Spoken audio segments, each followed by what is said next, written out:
Sa Taguig City, kanya-kanyang pagbibida rin ng plataforma ang dalawang magkatunggali sa pagkaalkalde. Ang re-electionist mayor na si Lani Cayetano at si Rica Tinga na anak ng nakalaban ni Cayetano noong eleksyon 2010. Nakatutok si Sandra Aguinaldo. Dalawang babae mula sa dalawang pamilyang dati nang magkalaban sa politika. Yan ang dahilan kung bakit mainit ang kampanya sa pagkaalkalde ng Taguig City. Si re-electionist Taguig City Mayor Lani Cayetano makakalaban ni Rica Tinga, anak ni retired Supreme Court Justice Dante Tinga na nakasagupa niya noong 2010 elections. Nang manalo si Cayetano, alegasyon ng kampo ng mga Tinga, dinaya raw sila.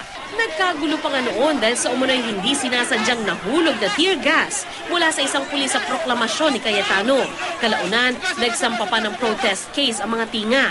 Nagkatensyon pa muli nang ipag-utos ng COMELEC na kunin ang mga pinagtatalo ng balota. Pabor kay Cayetano ang naging desisyon ng COMELEC.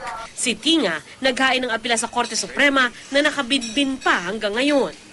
Sa kanilang panunuyo ngayon sa mga botante ng Taguig City, edukasyon, trabaho at kalusugan ang pangunahin sa plataforma ni Cayetano.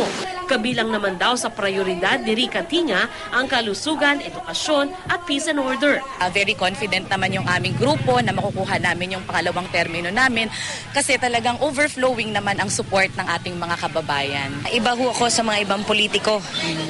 Dahil ang uunahin ko talaga yung serbisyong mararamdaman ng taong bayan at hindi yung personal na ambisyon o yung pagtagal dito sa politika.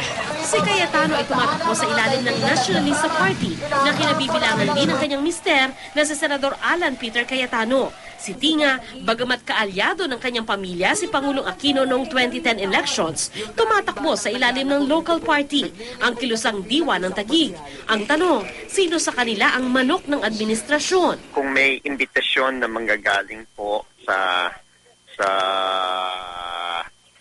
Nationalista Party kay Lani at ipapaabot sa Team Pinoy, ang gagawin po ng headquarters, syempre ipapaabot sa lahat ng kandidatong senador yung imbitasyon at sila po ang magpapasya. Paliwanag pa ni Liberal Party Secretary General Mel Sarmiento, sa partnership agreement kasi sa pagitan ng Liberal Party at Nationalista Party, walang ilalaban ang liberal kay Cayetano sa pagka-mayor ng Taguig.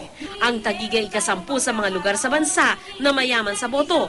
Mahigit 300,000 ang botante rito. Sandra Aguinaldo, Nakatutok, 24 Oras.